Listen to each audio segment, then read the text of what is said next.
Did you ever spend time with the guy? Did you ever meet Diddy? I've met him before, yeah. How was he?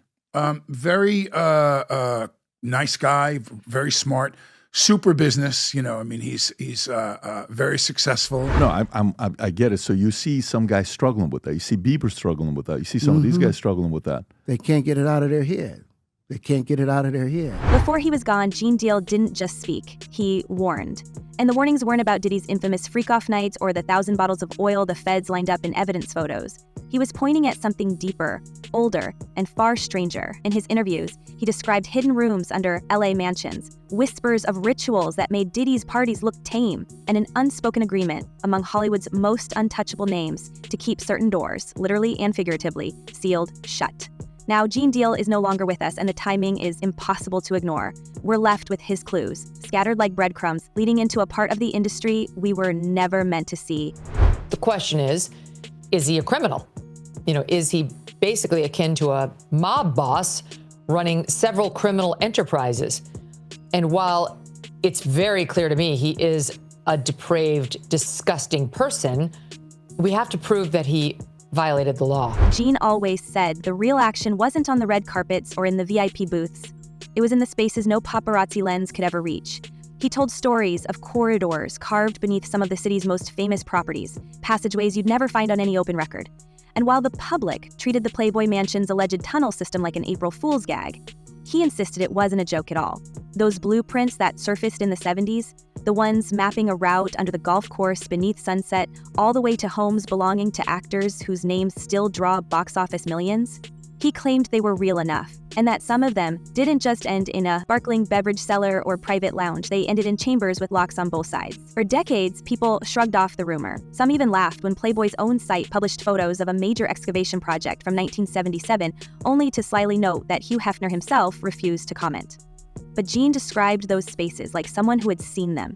He talked about walls lined with soundproofing, older than most of the current Hollywood elite, about rooms that smelled faintly of incense and iron. He hinted that they weren't for filming, not officially, though cameras were involved. Whatever happened down there was meant to be invisible, and the ones invited to witness it were the kind of people who could make sure it stayed that way.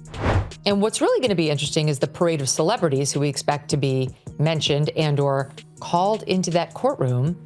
You know, people who we hadn't heard about prior, like Mike Myers, you know, Austin Powers, Mike Myers. Why is he getting called? Why is he on the witness list? That'll be fascinating. And then, of course, there are the no-name, quote unquote, women who are going to have to find every ounce of courage they have. It's that last part that makes the next twist so unnerving. When federal agents raided Diddy's properties earlier last year, multiple sources swore that among the seized items was a surveillance recording. One so explosive it could topple household names in a single news cycle. Nobody outside the investigation has seen it. No network has run a single frame. Yet insiders say the chatter around it matches the kinds of scenes Gene warned us about. Gatherings where the real guest list wasn't written anywhere, and where power was measured in how far from the public eye someone could operate. If this tape truly exists, its silence in the media is deafening. Who has it now? And more to the point, who benefits from making sure we never do? I don't know this, but it just seems very suspicious when you go through and you look at in the history of different people that can make you go away if you know. Listen, I've worried about some of the things that I talk about on my show. It's tempting to file this all under the same urban legend category as the Michael Jackson Playboy Diddy tunnel triangle the internet cooked up months ago. That one was debunked fast. Readers even traced the viral news screenshot back to a fake. But the debunking didn't explain why, in a city where we know private homes have fireworks licenses, zookeeping permits, and architecture no realtor ever mentions, so many seasoned industry veterans quietly confirm that the underground network existed. They just won't say what it was used for. And if Gene's hints are to be believed, that silence isn't just discretion, it's protection. We've all seen what happens to people who break protection in this business. Lawsuits appear, old mistakes resurface, deals collapse overnight.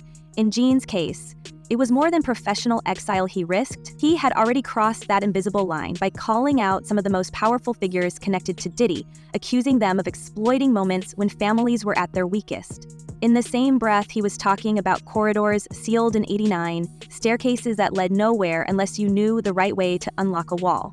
It's hard to hear that now without thinking about what might have been waiting for him on the other side. To not be involved with a famous singer, to not come out, here's the price. And that they're just selling to the individuals that are in those. This is what I heard.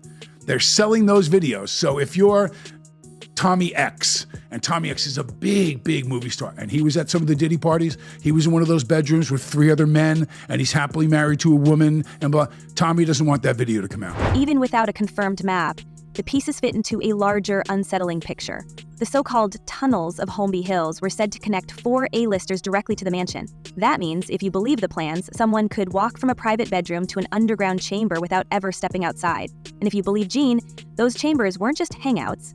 They were stages for rituals no one would dare put on film, unless the film was meant as leverage. This is where the missing surveillance tape rumor stops being tabloid fluff and starts sounding like motive. Referred to me as Wild King Nights. And what a Wild King Night was when him and a guest would go to a hotel room or be at his home, his bedroom, and they would have intimate gatherings. I would have to go and prep that hotel room, which consisted of baby oil, Astroglide. During the raids on Diddy's homes in Los Angeles and Miami, authorities cataloged items with the kind of bland language that tells you the real description is worse. Alongside the cases of oil and various props, some say the agents logged digital media, whose contents are locked down tighter than any indictment file. If even part of Gene's account is true, that media could be the smoking gun linking the modern freak-off culture to something much older and far harder to prosecute. And if that's the case, we have to ask, in a city built on illusions, how deep does the real story go? And when we step back, the most chilling part isn't just what Gene described, it's what happened after.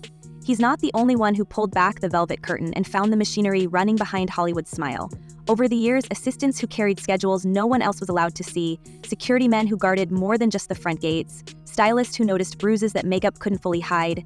Too many of them have vanished from the scene without explanation. Sometimes it's reported as a sudden illness, sometimes a freak accident, other times there's no public word at all. We've heard that pattern called coincidence, but when the roll call of the missing keeps growing, we have to wonder, who's crossing their names off the list? Are you surprised by the evidence that's already coming out in the criminal trial? No, I'm not surprised. I experienced some of those things. Witnessed violence. That's what makes Gene's own fate land so hard. He'd been around long enough to know the unspoken rules. You don't say certain names, you don't describe certain rooms, and you never put certain details on record. Yet he did. And within weeks, fans online were already piecing together eerie similarities between his story and the untimely endings of other whistleblowers. The timing fuels a question no one wants to say aloud. How far would the system go to keep its shadows intact? The rituals he hinted at aren't the bubbly and confetti cliches people imagine when they think of celebrity excess. Sources we've spoken to describe them as carefully staged performances, where every object in the room has meaning, where the order of events is followed like a script passed down for decades. They are said to take place in windowless spaces dressed to unsettle the senses, lighting that makes time hard to track, music built to disorient, a mix of symbols from traditions that were never meant to meet. In those moments, the power dynamic isn't just visible, it's the whole point. The few who control the room make sure the many understand the cost of entry. Will you help me? I want to hear your music, so I come over there and I play the music, and he's sitting there, just looking at me, like waiting. Okay. So then my assistant was like, he wants to hang out with you next week. And I was like, for what? He's like, I think he's trying to you. That's what my assistant said. And I was like, oh, okay. Now I get it. So now no more communication. Gene reportedly told confidants that what he saw could shake Hollywood to its core, but he never gave the full inventory. Maybe he couldn't. Maybe the weight of proof was too dangerous to carry. What we do know is that others in quieter whispers have backed his description, minus the names. They talk about masks, not the kind for disguise, but for identity inversion, where a guest becomes something else entirely for the duration. They mention chants in languages they don't speak, and the moment when the mood flips from indulgence to intimidation. Let's talk about the filth that's starting to come out in the early days of the Diddy trial. This, of course, is P. Diddy. Surprise, surprise, he's a creep. Surprise, surprise, he's done horrible. It's hard to believe these accounts until you see how many high-profile figures are rumored to have passed through these spaces. They don't arrive through the front entrance. They don't leave in the same cars they came in. There are protocols, handlers, even decoys to make sure the public story of their night stays clean. And if any of them ever felt the urge to tell the truth, they'd have to weigh that against the footage allegedly kept under lock and key. Footage that, in the wrong hands, could dismantle careers, fortunes, and families. This is why the missing surveillance tape rumor is more than just a juicy sidebar. If such a recording exists and captures even a fraction of what Gene described, then it's not just Diddy's empire at risk, it's a domino effect that could pull in actors, executives, even politicians. Which circles us back to the mystery of its disappearance. Is it buried in an evidence locker, shielded from release by legal red tape? Or is it in private possession? A bargaining chip no one wants to play until the stakes are right. Don't trust nobody. In Hollywood, specifically, when you get there, a lot of people don't know how to say no. That's the difference between New York City and California. Looking at the wider pattern, it's almost formulaic. A leak emerges, the source gets sidelined, the material evaporates, and the narrative resets as if nothing happened. Those who were paying attention remember, but the industry counts on short memories and louder headlines. Gene's passing disrupted that cycle because he had just enough credibility and just enough platform to make ignoring him impossible. Even now, months later, his interviews are still being dissected frame by frame online, with viewers parsing every hesitation and every glance off camera. For those who have managed to walk away from the underground circuits Gene warned about, survival often comes with an entirely different kind of sentence.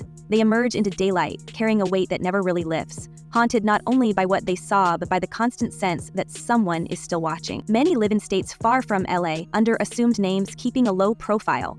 They speak in fragments, their recollections wrapped in metaphor, as if saying too much might summon the very people they ran from. It's not just fear of exposure, it's the psychological residue of years spent in a world where trust was currency, and betrayal could be fatal in more ways than one. You are literally, it's an unhealthy space.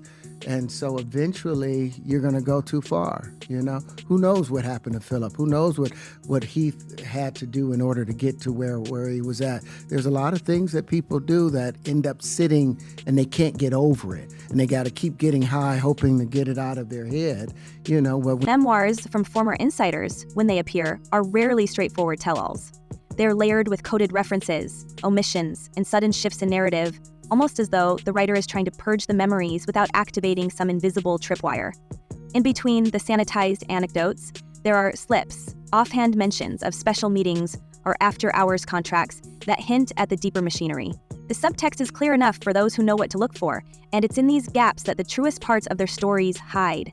Those who have read between the lines often say, these books feel less like confessions and more like messages smuggled past censors.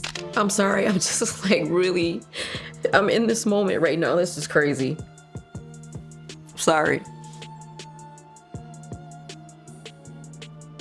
People don't really know how much what it does to you when something that you love is taken from you and thrown away like it don't even matter, and then they move on with their lives and you're stuck. You're stuck during those years. You're still stuck 21 years later. The paranoia isn't unfounded. Several survivors recount being followed for weeks after breaking ties, spotting familiar vehicles idling near their new homes, or receiving anonymous calls that end as soon as they answer. It's a form of psychological warfare, meant to remind them that the past is never entirely past. Even when no physical harm comes, the constant drip of intimidation erodes any sense of safety. That erosion shows in their posture, their speech patterns, their reluctance to linger in public places. Each habit, a scar of a life lived under watch. Therapists who have worked with these individuals often describe a common pattern: intense anxiety, recurring nightmares, and an almost obsessive need to control their environment. They might avoid mirrors for months at a time, or insist on sleeping with the lights on. The rituals they once witnessed have a way of looping in the mind like old film reels, unspooling without warning in the quietest hours. Some survivors try to dull these intrusions with constant travel, never staying anywhere long enough to feel rooted. Others retreat into isolation, cutting off nearly all contact in the hope that obscurity will equal safety. You know, there's a short life in Why do you think that is, with the creative side? Well, because losing out money, you got to take. You're going through so much to try and deal with. Financial instability compounds the trauma. Many of these insiders walked away from lucrative positions or long-term contracts, abandoning not just a lifestyle, but the safety net that came with it. And in industries where references are everything, burning that bridge means no easy return.